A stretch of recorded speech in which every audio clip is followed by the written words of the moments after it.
I have to get out and teach the world about what happened here in New Mexico, because a lot of people do not talk about it because of all the genocide that happened, and it's been swept under the carpet. It's not in our history books, not taught in schools. I just feel like it's a story that we really have to tell. Cochiti Pueblo, New Mexico is located between Albuquerque and Santa Fe, and it's on the west side of the Rio Grande River. I grew up in a family of potters, so on my mother's side they were all potters, and that's how I really got into the world of pottery making. But I also dabble in other media like fashion, jewelry, photography, video, painting. When I was growing up, I had learned from my mother, which she made a lot of bowls with geometric designs, as well as the storyteller, which Cochiti is known for because it was the first pueblo that created the storytellers. I learned how to do that first, but then I started experimenting by myself to start doing standing figures and really start changing the painting style of what I was taught originally. A person by the name of Robert Gallegos out of Albuquerque, when Bob Gallegos had noticed that my style was changing, he was asking me where I was, and my parents, where I was getting my designs, and they just said he's just trying different things. And he had arranged a meeting for my parents to take me down to his studio in Albuquerque. It was kind of amazing because we walked into his show space and all our mouths dropped, because all of these pieces that he had were historic pieces, and the pieces that I was creating back then looked exactly like those pieces. So it was kind of a weird feeling to know that my pieces that are starting to look exactly like the historic pieces when I never seen them before. So my parents took me aside and told me in our native tongue, saying the clay has chosen you, and that now you know what you're supposed to do. And that's what I really dedicated my traditional pottery making to, is to revive the pieces from the 1800s. So these guys were standing figures, all based on different people that were brought to the area by the new railroads that were being laid. You'll have Siamese twins, tattooed bodies, opera singers, or circus sideshow characters. As a kid, I seen the first Star Wars movie. That was really engraved in my brain and my thoughts and my creativeness. And I was wondering how I could get some of those characters to tell the story of the Pueblo Revolt that happened here in 1680. So what happened 17 years ago, I had created a movie script. I knew nothing about movies or how to write them and all, but I just started making a storyline of the Pueblo Revolt that happened in 1680, and as well as happening simultaneously in 2180. Being able to tell the story in both time dimensions, it allows me to bring in the sci-fi aspect to the storytelling. So I created 19 different characters right off the bat to represent the 19 pueblos that are still left here in New Mexico. So the pieces that are in the museum, their title is called Cuda and Stew. These characters are the aeronaut characters. Aeronauts are the characters that are pilots of the survivor ship Armada. So within the script, they first come here in 1680 or before then, and to really educate the natives, not only of the art, but just of all the old stories. And they're able to transform from the original alien bodies to resemble humans. So I wanted them to be really androgynous and really futuristic, that were fierce warriors. They carry their globes around, so they're able to make themselves invisible when they want to. And they always reproduce as twins, so because they're always in combat, they're able to really connect with one another even more to pull off the fighting, and as well as pilot the ships.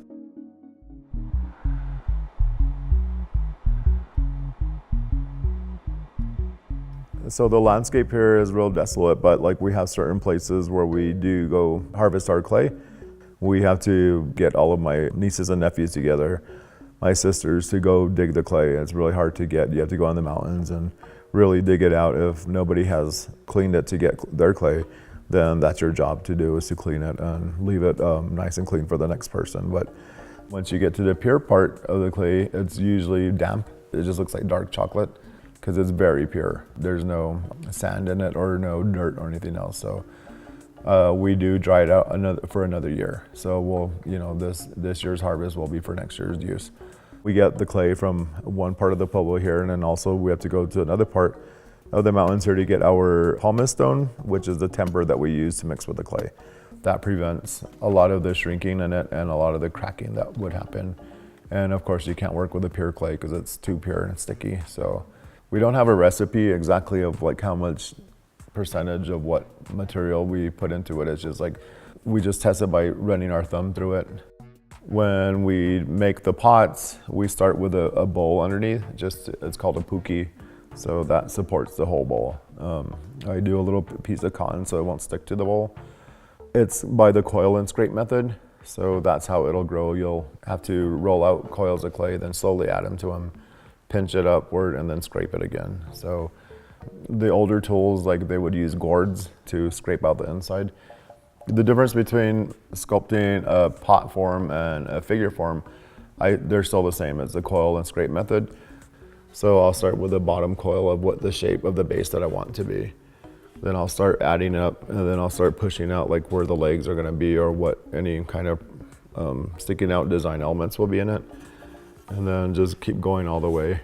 It's all hollow through. The only thing that are not hollow are the arms here. We have to, once it's dried and sandpapered, then we put a light coating of water on it, and then we pop it in the oven at 350. It's kind of funny, but it's true. So we put it in there, and then we take it out and just hold it with white cotton rags. And then we apply up to 10 coatings of really thin white clay slip. So slowly you'll stick it back in to get it hot again, bring it back out, do another layer, probably about 10 layers that we do. Our paints are also clay slip, as well as like the black paint, we use wild spinach. So wild spinach we have to harvest when they're very young plants, and their flowers are just barely budding, and they're purple flowers. So that's kind of like a alarm clock of when to go. But we gather probably like about 8 like 30-gallon size trash bags. We fill up a bunch of huge pots of water and put in the leaves into them and just continuously boil them 24 hours a day. Just keep going. Like after 3 days, then we start to strain the spinach leaves out of the water. So what we are after is the juice. So once you get to about a gallon size, and you bring it indoors and you're able to do it on your stove. And there's a certain point where it gets like a thick consistency where we add a little sugar to it. And once you add the sugar to it, then it starts to caramelize, and you really have to watch it so it won't burn. And we distribute it on corn husks, and that's how we dry it. So we'll drizzle the thick paint onto corn husks, and once that starts drying, we let it dry for a year. So sometimes it'll come out really green, sometimes it'll come out really brown. It just depends. I mean, I don't know what it wants to do, but it'll go on kind of semi-transparent. But once it's firing is our last process. We'll just fire on an open grate, just right outside the door. We put another pumice flat stone on top of it, and I fire one piece at a time. So we'll build a chicken wire kind of an igloo form over this piece, like maybe 5 inches away from the figure or the pot. Then we take cow manure and stack it up around that. So then again, you're building like another igloo on top of that.